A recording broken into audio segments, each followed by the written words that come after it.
Supreme court के आदेश के बाद भोपाल नगर निगम सवालों के घेरे में है। आखिरकार भोपाल नगर निगम इतने लंबे समय से बिना मास्टर प्लान लागू हुए रहवासी क्षेत्र में चल रही व्यावसायिक गतिविधियों के लिए किस आधार पर कमर्शियल टैक्स वसूल कर रहा था। इसके लिए डायवर्जन की प्रक्रिया को भी नहीं अपनाया गया। ये सवाल अब नगर निगम में नेता प्रतिपक्ष शाविस्ता जकी ने उठाया है।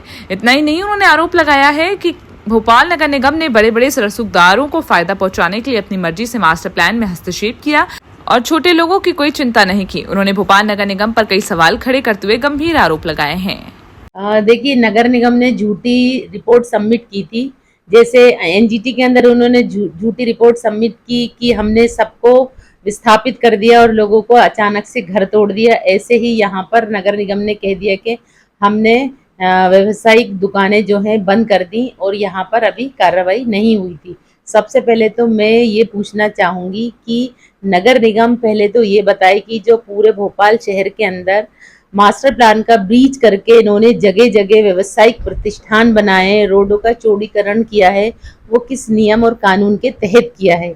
अपने लिए इन्होंने नियम बना लिए, बड़े बड़े रसूखदारों को फायदा पहुंचाने के लिए इन्होंने अपने मन से ही मास्टर प्लान के अंदर अमेंडमेंट कर लिया और उसका इम्प्लीमेशन कर दिया। अब जब व्यवसायिक लोगों की बात आई है तो वहां पर अपना पक्ष नहीं नगर निगम रख पाया है।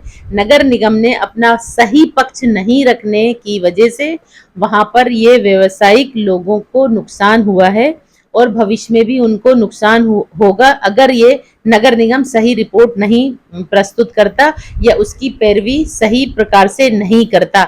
आप पुराना रिकॉर्ड उठा लीजिए, नगर निगम की लापरवाही की वजह से कितने सारे केसेस के अंदर पेनाल्टी लगी है, कई केसेस के अंदर खारिज हुए हैं और कोई वहां पर उपस्थित नहीं हुआ, अनुपस्थिति के अंदर उनके सारे प्रकरण खारिज हो जाते हैं। तो ये मैं सीधा सीधा नगर निगम की नेग्लिजेंसी कहूंगी कि नगर निगम ने इसके ऊपर सोच विचार नहीं किया।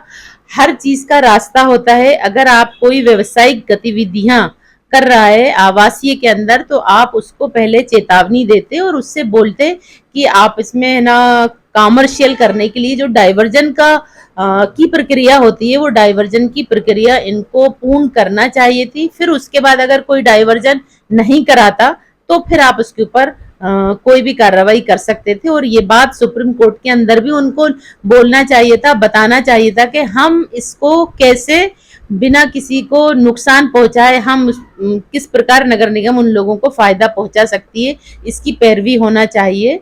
तो वो नहीं कर पाया नगर निगम। तो यही तो हम बता रहे हैं कि सरकार की इतनी ज्यादा नेग्लिजेंसी है कि सरकार ने अपने फायदे के लिए हर जगह मास्टर प्लान का हवाला दे देकर और रोडों का चौड़ीकरण कर दिया, बिजली वो ब्रिज बना दिए और बड़े बड़े हॉस्पिटल बना दिए। सब जो रसूखदार हैं उन लोगों ने सबने कर लिया और उनसे किसी ने पूछताछ नहीं करी। उनको कैसे फिर परमिशन मिल गई? अब ये बेचारे छोटे छोटे व्यापारी हैं, इनके लिए क्यों नहीं आप शिथिलता लेकर आ रहे? नगर निगम के अंदर जो भी आप प्रक्रिया अपना रहे हैं तो उसके अंदर शिथिलता होनी चाहिए ना। उनके लिए इंसाफ की बात करें ना, ये लोग कहाँ जाएंगे जिनका 40 साल पुराना 50 साल पुराना जो अपने पूर्वजों से व्यवसाय करते चले आ रहे हैं, जहां रह रहे हैं वहीं पर, तो वो कैसे उसकी भरपाई कर पाएंगे? ये सोचने वाली बात है।